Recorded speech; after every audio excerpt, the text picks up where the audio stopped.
आज हम देव कवि के जो निबंधात्मक प्रश्न रहे हैं उन प्रश्नों को करेंगे। अपने पिछली कक्षा में अपन ने छोटे वाले जो क्वेश्चन थे उन क्वेश्चंस को कर लिए थे। आज हम बड़े वाले जो क्वेश्चंस हैं निबंधात्मक उनको करेंगे और कुछ अतिरिक्त जो प्रश्न हैं उनको भी देखेंगे।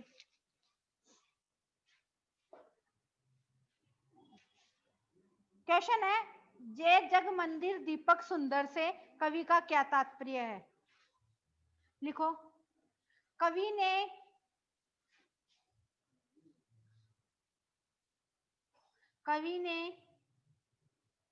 श्री कृष्ण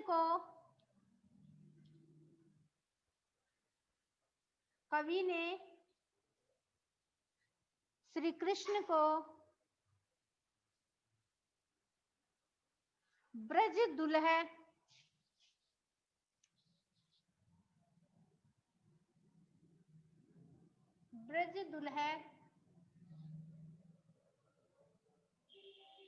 कहा है। ब्रज दुल्हे कहा है। उनका सुंदर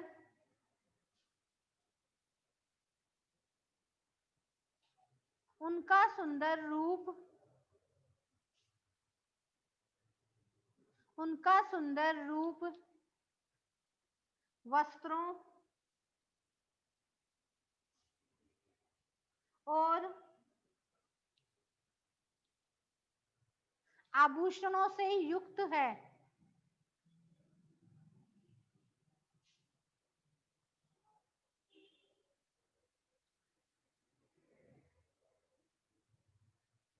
उनका सौंदर्य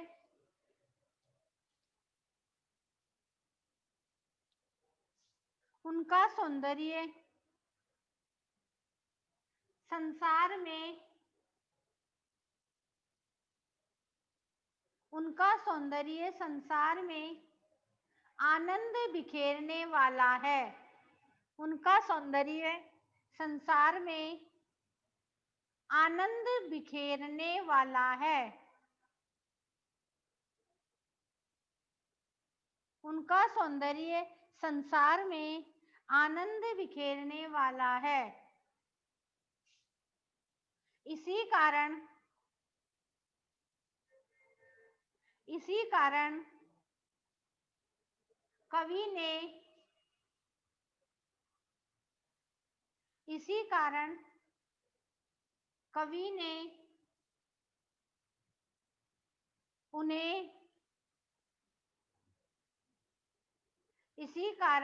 कवि ने उन्हें जग मंदिर दीपक कहा है। जग मंदिर दीपक कहा है।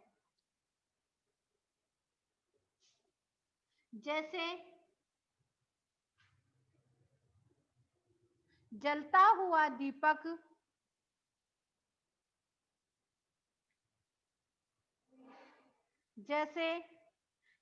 हुआ दीपक मंदिर को प्रकाशित करता है।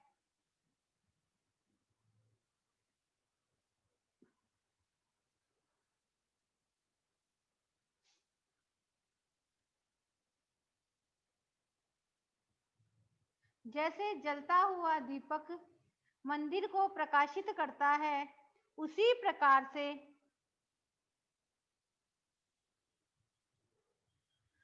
प्रकार से श्री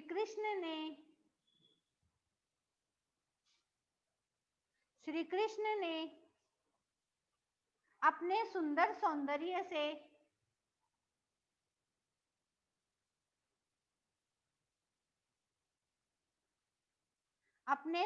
सौंदर्य से सारे संसार को प्रकाशित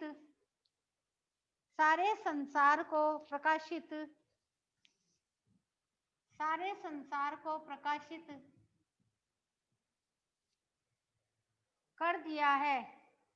सारे संसार को प्रकाशित कर दिया है। कवि इसी कारण कवि इसी कारण उनकी जय जयकार करते हैं। कवि इसी कारण उनकी जय जयकार करते हैं।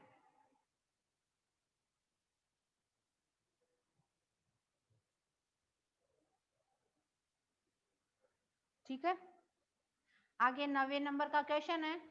इसमें हमें कृष्ण के सौंदर्य का वर्णन करना है। किसका वर्णन करना है? कृष्ण के सौंदर्य का। लिखो, प्रथम छंद में, प्रथम छंद में, छंद नहीं समझ में आता तो ऐसे देख लो। कवि ने प्रथम छंद में कृष्ण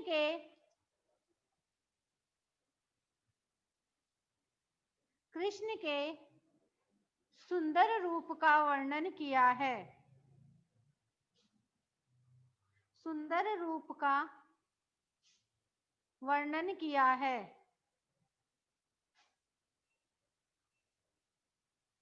कृष्ण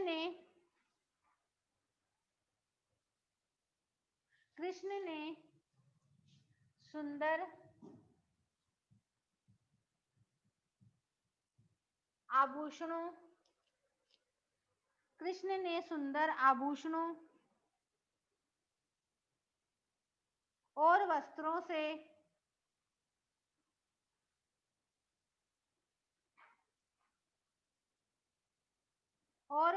से अपने आप को अधिक आकर्षक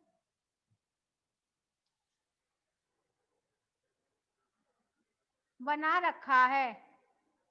अपने आप को अधिक आकर्षक बना रखा है। कृष्ण के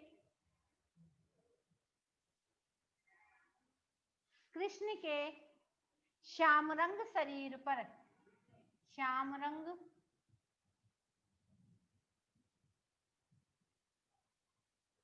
कृष्ण के श्याम रंग शरीर पर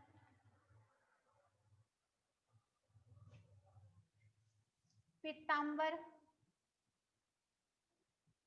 कृष्ण के श्याम रंग शरीर पर पीतांबर बहुत ही सुशोभित है। बहुत ही सुशोभित है।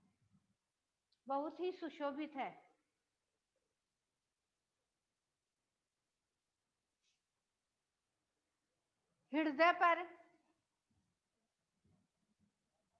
हृदय पर वन फूलों की माला है। वन फूलों की माला है। हृदय पर वन फूलों की माला है।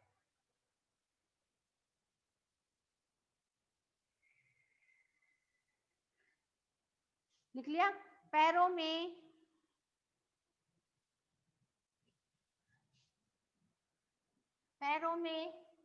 सुंदर पाजेब पहन रखी है।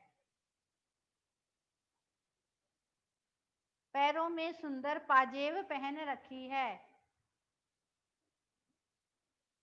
जिसकी मधुर आवाज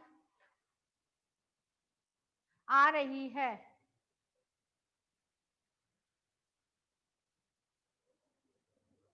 कमर पर करधनी,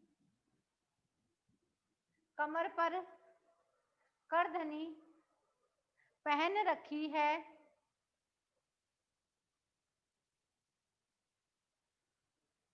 कमर पर करधनी पहन रखी है। जिसकी मधुर आवाज जिसकी मधुर आवाज कानों को अच्छी लगती है।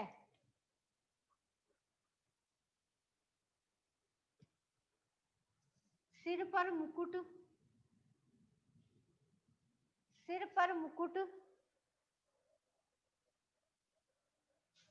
सजा हुआ है, सिर पर मुकुट सजा हुआ है।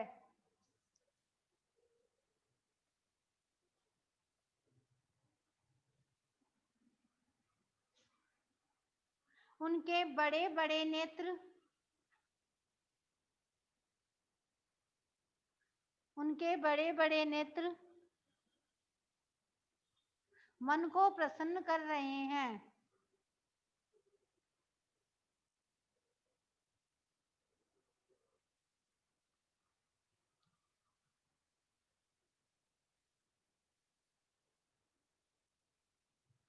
उनकी जादू भरी,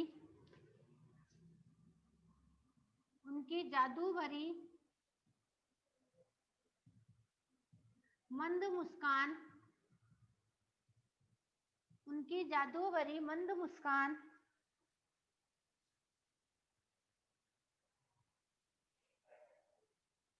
उनके मुख रूपी,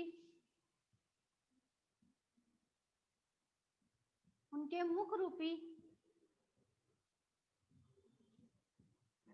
उनके मुख रूपी चंद्रमा,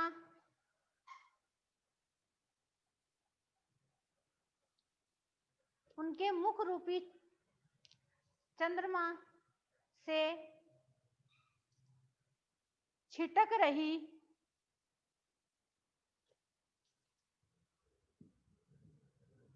छिटक रही चांदनी के समान, छिटक रही चांदनी के समान लग रही है।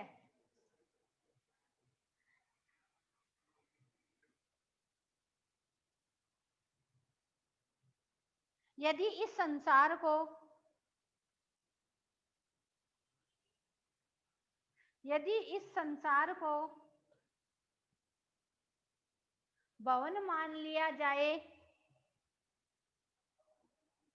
यदि इस संसार को भवन मान लिया जाए तो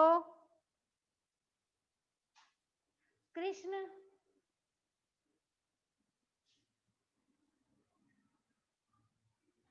इस भवन में,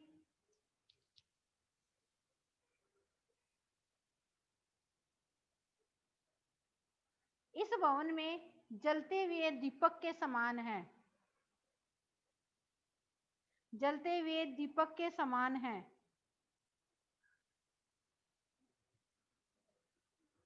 चलते हुए, जलते हुए दीपक के समान है।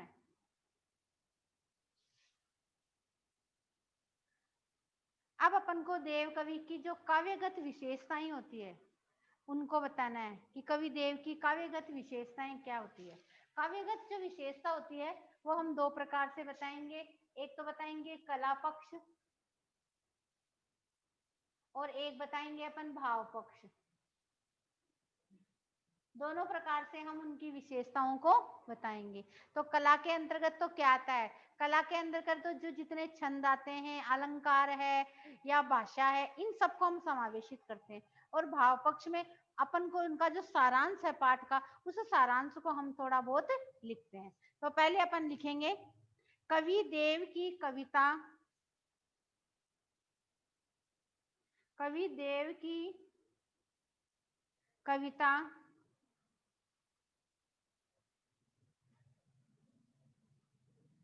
के कला पक्ष और भाव पक्ष, कला पक्ष और भाव पक्ष दोनों समृद्ध हैं। कला पक्ष और भाव पक्ष दोनों ही समृद्ध हैं।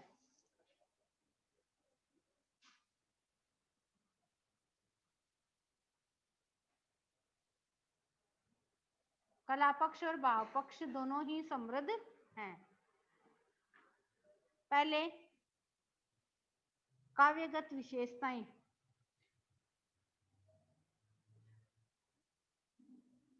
निम्नलिखित है। पहले इसमें लिखेंगे भाषा कौन सी है।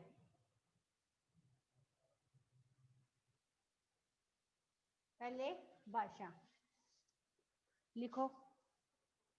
कवि देव की सरल एवं कवि देव की सरल एवं मधुर सरल ब्रज भाषा है। सरल ब्रज भाषा है। सरल ब्रज भाषा है।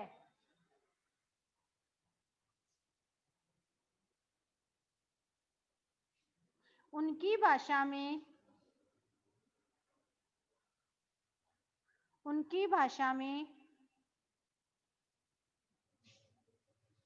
संस्कृत के तत्सम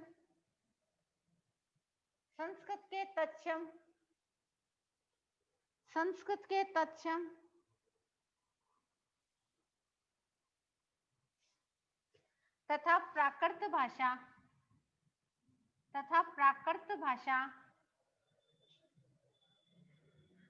प्राकृत भाषा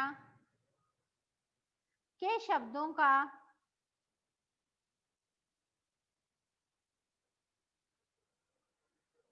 शब्दों का प्रयोग होता है।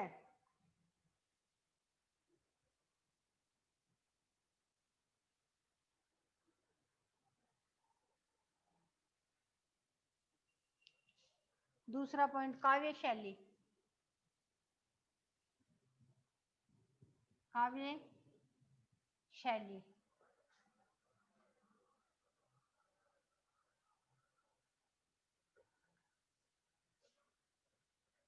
कवि ने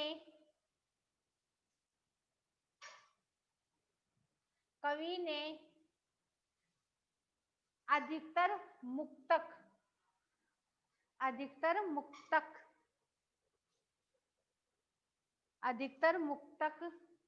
काव्य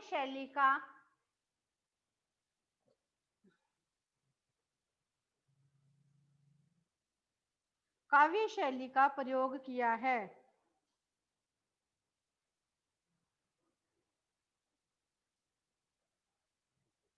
कवि ने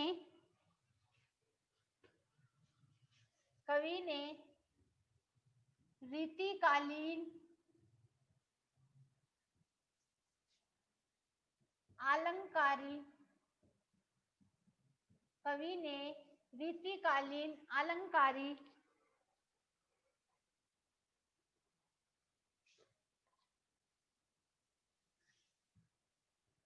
और चमत्कारपूर्ण शैली को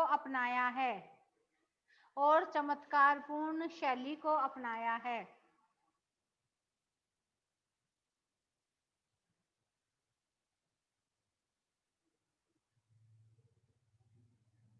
ठीक है, आगे चौथा पॉइंट, तीसरा छंद।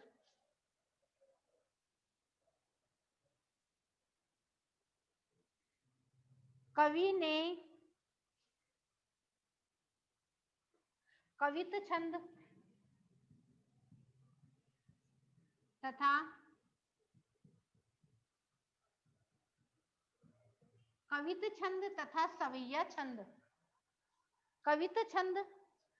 सवैया छंद को अपनाया है। कवित छंद तथा सवैया छंद को अपनाया है।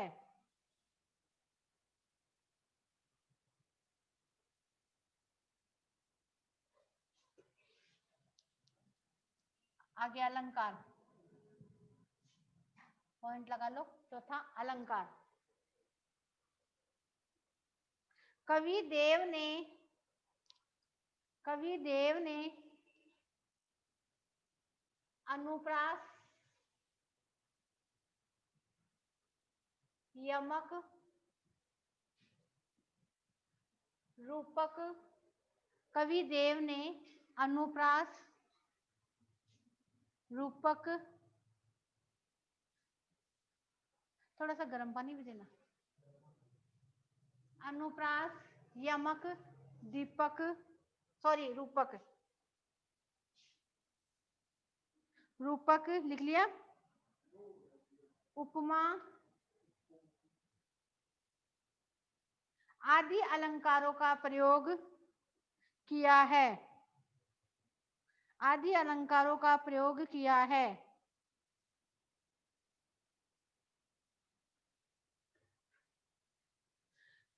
आगे पॉइंट है रस, रस, हाँ, कवि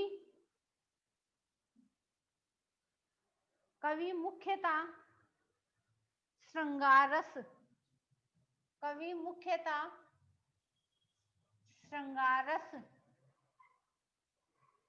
श्रृंगार रस के कवि हैं, कवि मुख्यतः श्रृंगार रस के कवि हैं।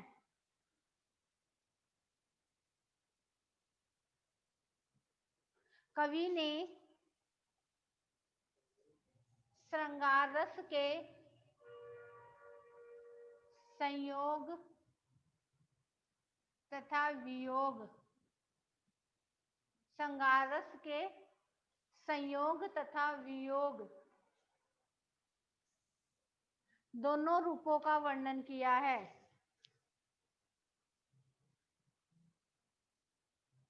दोनों रूपों का वर्णन किया है, दोनों रूपों का वर्णन किया है।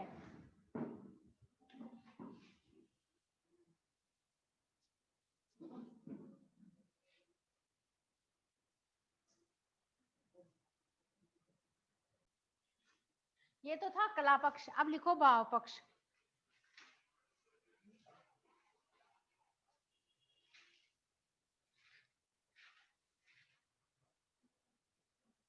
लिखो, कवि ने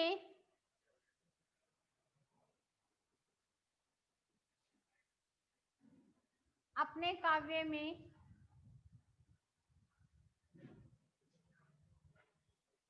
भाव पक्ष भी बड़ी कुशलता से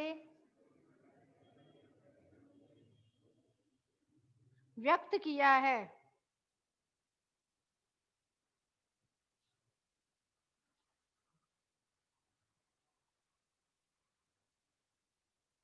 नायक और नायिका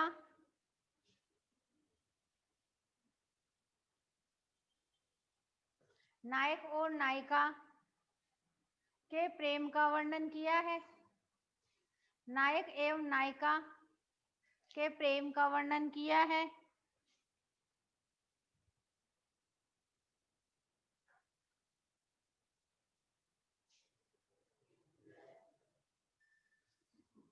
नेत्रों की विवशता का वर्णन किया है, नेत्रों की विवशता का वर्णन किया है, नेत्रों की विवशता का वर्णन किया है, तथा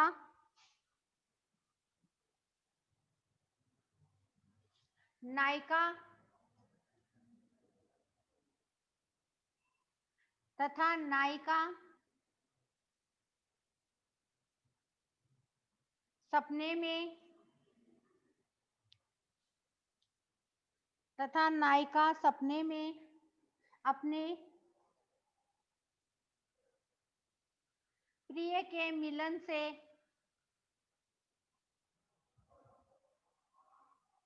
अपने प्रिय के मिलन से वंचित रह जाती है,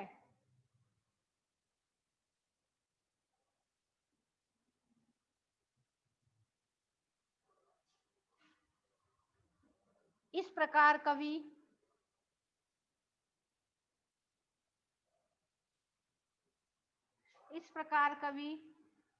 पाठकों के मन में इस प्रकार कवि पाठकों के मन में प्रेम जगाने का प्रयास,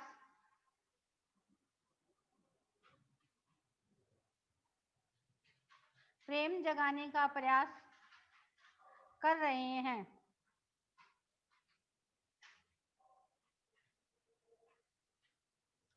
इस प्रकार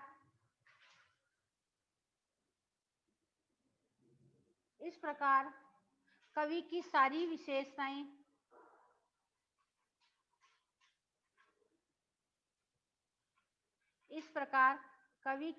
विशेषताएं उनकी कविता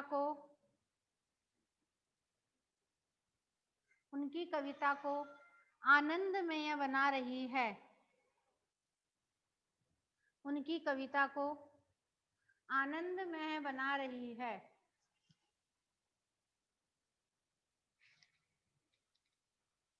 उनकी कविता को आनंदमय बना रही है।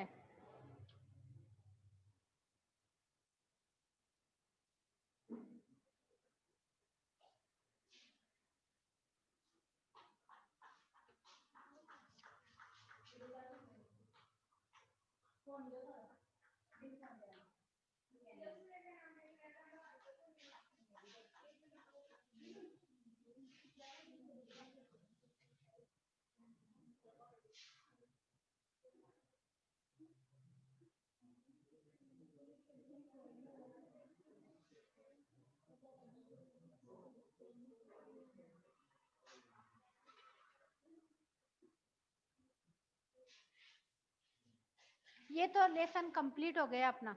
आगे का जो लेसन है कौन सा है? कृपाराम खिड़िया, वो निकालो कृपाराम खिड़िया।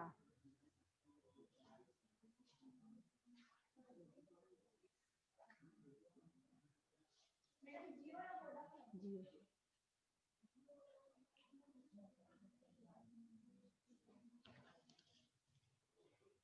जहां जहां मैं आपको बोलूं वहां वहां आपको अंडरलाइन भी करनी है और इसको याद भी रखना है। जीवन परिचय आता है, पहला है, पहली लाइन अंडरलाइन भी कर लोगे। कवि कृपाराम खिड़िया चारण शाखा के थे। कौन सी शाखा के थे? छोटा क्वेश्चन बन जाए। कौन सी शाखा के? चारण शाखा के। उनके पिता का नाम जगराम जी था। उनके पिता का क्या नाम था? और वह खराड़ी गांव के, जो वर्तमान में पाली जिले में, यानी ये खराड़ी गांव कहाँ का है? पाली जिले का, वहां के रहने वाले थे। सीकर नरेश देव सिंह है एवं उनके पुत्र राव राजा लक्ष्मण सिंह हैं। उनकी काव्य प्रतिभा से और उनकी बुद्धि से प्रभावित होकर उन्हें महाराजपुर और लक्ष्मणापुर गांव की जागीर प्रदान की। ऐसे पूछ सकते हैं कि किस राजा ने उन्हें महाराजपुर और लक्ष्मणापुर की जागीर प्रदान की? तो देव सिंह थे उनके पुत्र लक्ष्मण सिंह ने। देव सिंह के पुत्र लक्ष्मण सिंह ने।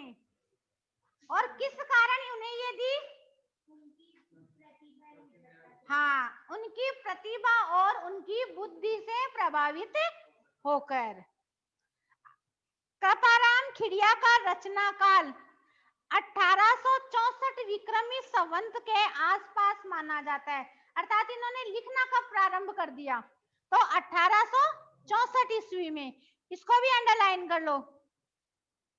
फिर इनकी जो रचनाएं हैं उनको अंडरलाइन करना है। उनकी रचनाओं में राजियारा सोठा तो काव्य है और चालक नेसी नाटक है। एक अलंकार ग्रंथ के नाम से गिने जाते हैं। इनसे राजियारा सोठा वर्तमान में उपलब्ध है।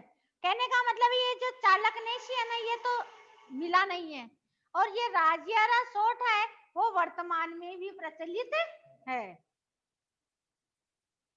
अब ऐसे पूछे कि इन्होंने अपने काव्य का नाम राजियारा सोठा क्यों रखा? तो ऐसा माना जाता है कि कवि जो कृपाराम थे उनका एक शिष्य हुआ करता था राजिया। उस राजिया के कोई संतान नहीं थी। वो हमेशा इस दुविधा में रहता कि मेरा इस संसार में कैसे नाम रहेगा।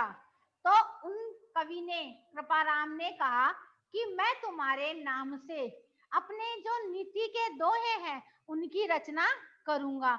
जब जब ये रचनाएं पढ़ी जाएगी तब तक तुम्हारा नाम अवश्य आएगा। इसलिए हम इन दोहों को राजियारा सोठा के नाम से पढ़ते हैं। ये बात समझ में आ गई? राजियारी सोठा जो है वो किस भाषा में लिखा गया? राजस्थानी भाषा में। किस भाषा में? बीच में से क्वेश्चन पूछे कि कवि ने अपने दोहों का नाम राजियारा सोठा क्यों लिखा? तो कवि का एक सेवक हुआ करता था राजिया, उसके कोई संतान नहीं थी। वह हमेशा इस दुविधा में रहता कि इस संसार में मेरा नाम कैसे रहेगा। तो कवि ने उनके नाम को बनाए रखने के लिए या उनके वर्चस्व को रखने के लिए अपने दोहों का नाम उन्होंने राजियारा सोठा लिख दिया। अर्थात जब जब लोग इस दोहों को पढ़े तब तब उन्हें याद करें। राजियारा सोठा किस भाषा में? राजस्थानी भाषा में। इनकी जो भाषा है वो डिंगल पिंगल रहती है। राजस्थानी भाषा जो होती है वो कौन सी होती है? डिंगल पिंगल या डिंगल भाषा का प्रयोग किया गया ज्यादातर। और छंद पूछे तो वेण सगाई, वेण सगाई छंद है। ये लिखा हो ना वेण संगाई, तो कौन सा कवि है जिसका छंद वेण संगाई है? तो कृपाराम खिड़िया। कृपाराम खिड़िया का छंद कौन सा है? वेण संगाई। एक ये ऐसे थे कवि जिन्होंने वेण संगाई का प्रयोग किया है। उनकी सहजता, सरलता तथा प्रसाद गुण युक्ता के कारण, गुण कौन सा था? प्रसाद गुण। छोटा क्वेश्चन पूछ ले, गुण कौन सा था? प्रसाद गुण। इस कारण राजिया के सोठा जो हैं वो इस संसार में प्रसिद्ध है।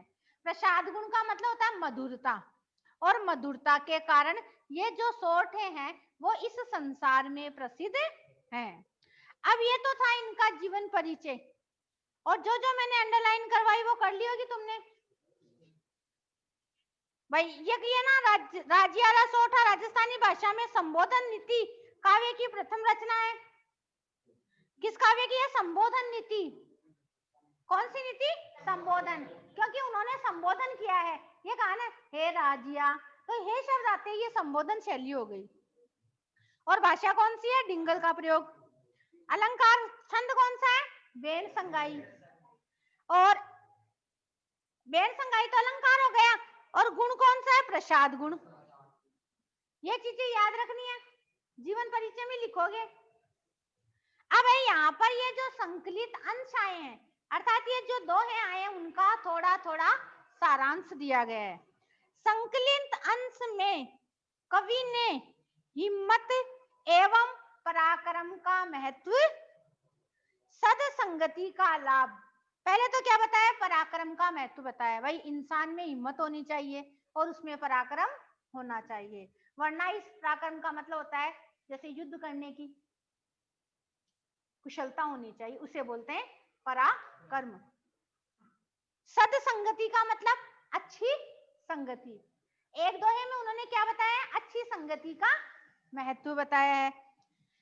और अगले दोहे में उन्होंने ये बताया कि जब विपत्ति खराब आती ना, आपदा, आपदा का मतलब बुरा समय जब आता है ना, तो हमें क्या करना चाहिए? पहले ही अपनी वस्तुओं का समाधान कर लेना चाहिए। फिर है इन्होंने मानव जीवन को, वाणी को महत्वपूर्ण बताया एक दोहे में उन्होंने, और बताते हुए सोच समझकर मधुर वचन बोलने का उपदेश दिया है। भाई हमें हमेशा क्या करना चाहिए? शब्दों को तोलना चाहिए और फिर बोलना चाहिए, क्योंकि शब्द ऐसे हैं यदि किसी को कुछ कड़वा लग गया तो वह हमेशा के लिए उसके शरीर में घाव कर देते हैं। भाई बोली का जो घाव है वो कभी भी समाप्त नहीं होता है, और सब घाव तो किससे समाप्त हो जाते हैं? दवाई से। पर बोली एक ऐसी चीज है जिसका घाव किसी दवा से समाप्त नहीं होता है। जब जब वो मनुष्य हमें दिखाई देगा तब तब वो हमें याद आएगी। तो क्या करना चाहिए? सोच समझकर बोलना चाहिए। कवि के अनुसार एक आदर्श समाज में गुणों की पूजा होनी चाहिए।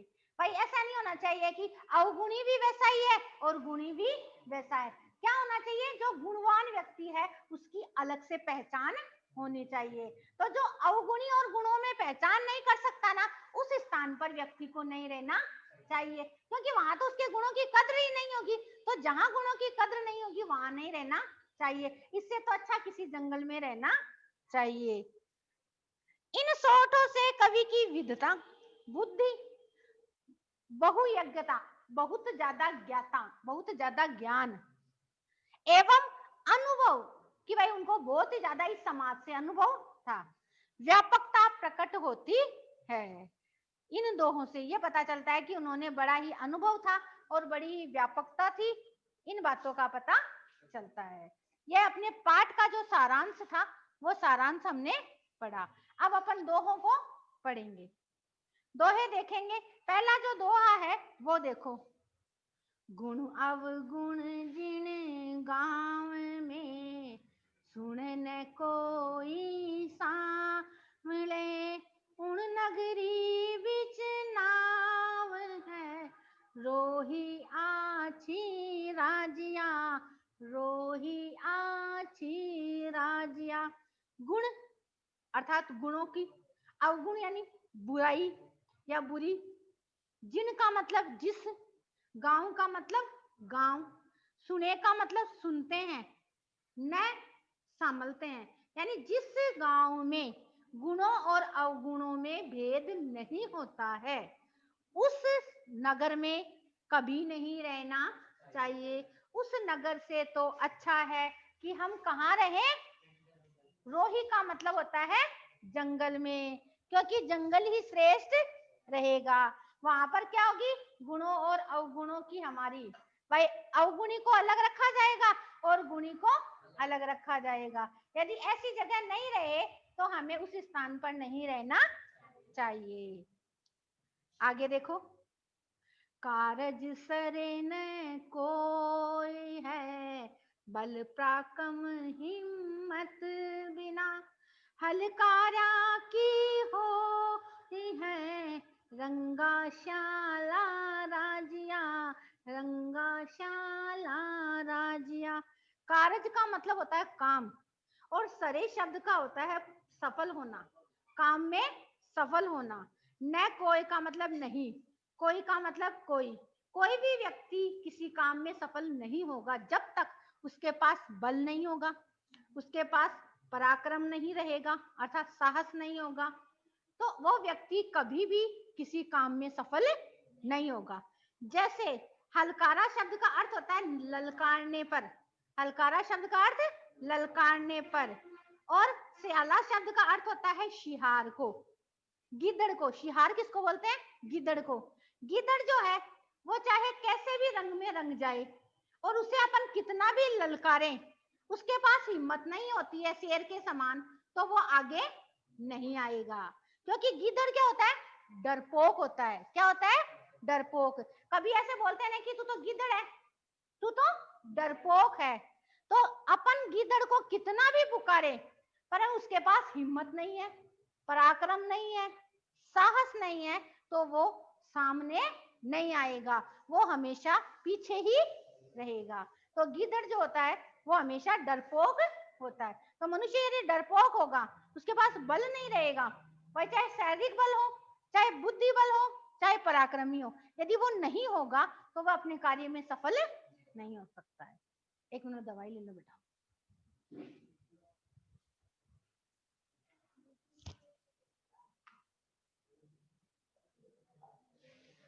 क्लियर कर दे।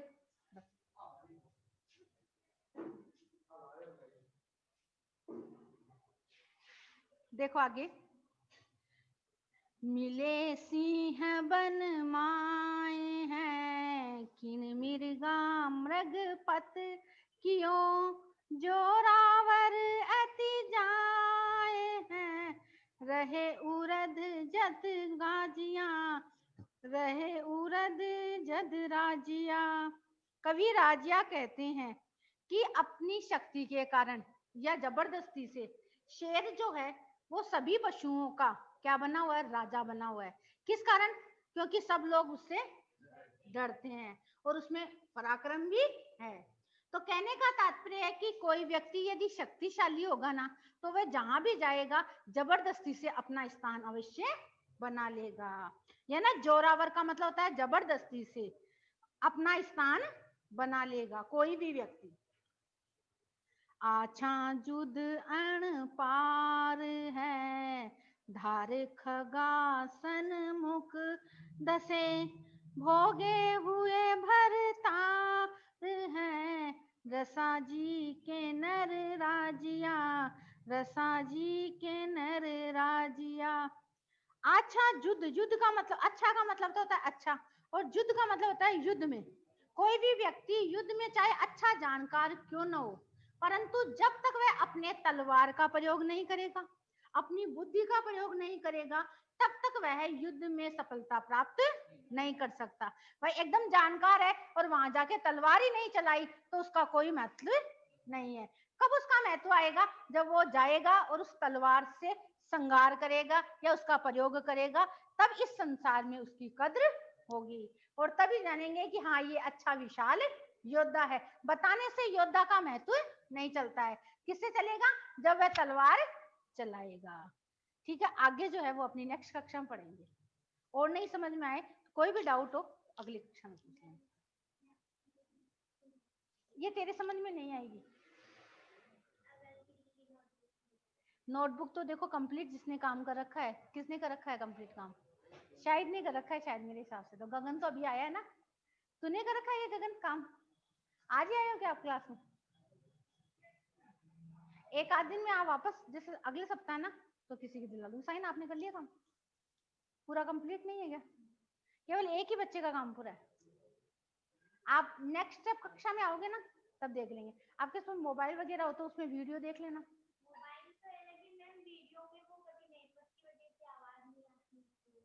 तो मैंने तो जो भी क्वेश्चन आंसर करवाए ना वो सारे बोर्ड पे करवाए। हाँ, तो आप ले, यानी आवाज नहीं सुने तो आप देख सकते हो। पूरे टोटल क्वेश्चन आंसर मैंने बोर्ड पे करवाए। हाँ, शुरू से ही करवाए हैं मैंने। ठीक है बेटा? हाँ, 5 दिन से पढ़ा रहे हो? 5 लेसन पढ़ा दिया।